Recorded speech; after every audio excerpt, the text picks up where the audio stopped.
नमस्कार।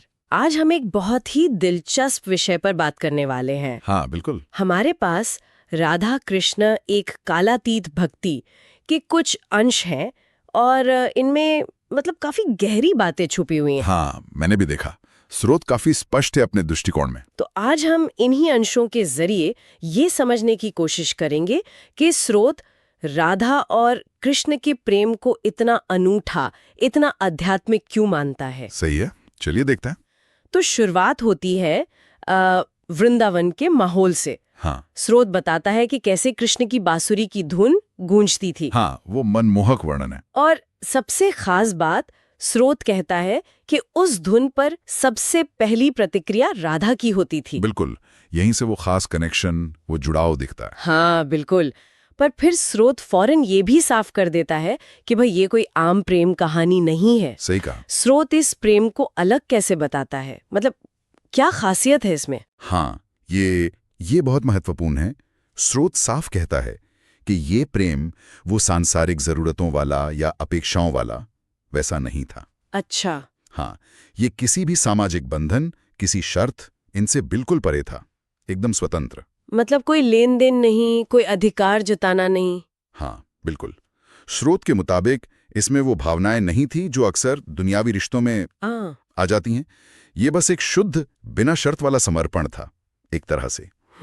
और स्रोत इस बात को और आगे ले जाता है ना, ये कहकर कि सांसारिक तौर पर उनका कभी मिलन हुआ ही नहीं। हाँ, ये बात चौंकाती है थोड़ी।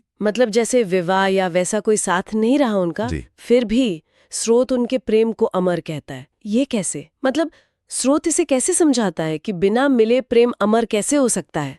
देखिए, स्रोत का तर्क ये है कि ये संबंध कभी शारीरिक या सामाजिक मिलन पर आधारित था ही नहीं। अच्छा। ये पूरी तरह से आध्यात्मिक था, आत्मिक स्तर पर, आत्मा के स्तर पर। हाँ, स्रोत इसे भक्ति का एक रूप मानता है, एक ऐसी भक्ति जो बाहरी चीजों पर, परिस्थितियों पर निर्भर ही नहीं थी। इसमें एक बहुत ही खूबसूरत लाइन है जो इस गहरे जुड़ाव को दिखाती है। कौन सी? कृष्ण के लिए राधा उनकी आत्मा थी। हाँ। और राधा के लिए कृष्ण उनका स्वरूप। वाह, आत्मा और स्वरूप। हाँ, तो स्रोत के अनुसार यही उनका असली मिलन था, सच्चा और शाश्वत। इसके सामने वो दुनियावी मिलन मायने ही नहीं रखता था।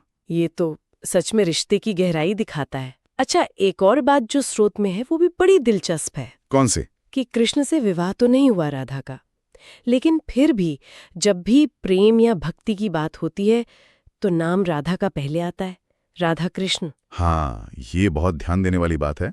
तो स्रोत के हिसाब से इस नाम के क्रम का क्या मतलब हो सकता है? क्या ये बस ऐसे ही है या इसका कोई गहरा अर्थ है? नहीं नहीं, ये सिर्फ एक क्रम नहीं है।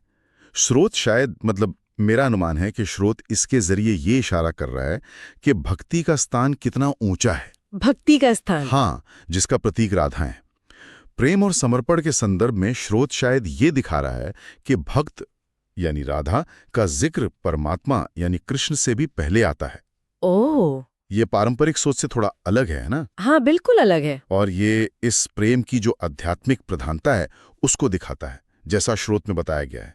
ये एक तरह से सामाजिक नियमों पर या विवाह जैसी संस्थाओं पर आध्यात्मिक जुड़ाव की जीत का संकेत देता है। तो अगर हम इन सब बातों को देखें जो स्रोत में है, हाँ, तो सार यही निकलता है कि स्रोत राधा कृष्ण के रिश्ते को एक आम प्रेम कहानी की तरह नहीं देख रहा। बिल्कुल नहीं। बल्कि ये उसे एक सर्वोच्च आध्यात्मिक भक्ति के प्रतीक के रूप में पेश कर रहा है। सही, एक शक्तिशाली प्रतीक।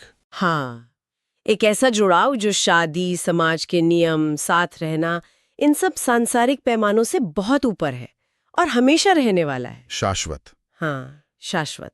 ये प्रेम की एक बिल्कुल अलग ही परिभाषा है जो स्रोत दे रहा है। बिल्कुल। और अगर इसे थोड़ी बड़ी तस्वीर में देखें तो स्रोत हमें ये सोचने पर मजबूर करता है कि भक्ति का मार्ग अपने आप में कितना शक्तिशाली हो सकता है। ये जो राधा का नाम पहले आने वाली बात है, जैसा स्रोत बताता है, हाँ, ये सवाल उठाता है कि क्या भक्ति का स्थान इतना ऊंचा हो सकता है कि वो स्वयं भगवान से भी पहले आए? क्या भक्त का प्रेम भगवान से भी बढ़कर हो सकता है? वाह, ये तो वाकई एक बहुत गहरा विचार है। इस पर सोचा जा सकता है कि स्रोत के अनुसार भक्ति की शक्ति और उसका परमात्मा के साथ जो ये अनोखा रिश्ता दिखाया गया है, ये अपने आप में सोचने लायक बात है। बिल्कुल। आगे विचार करने के लिए एक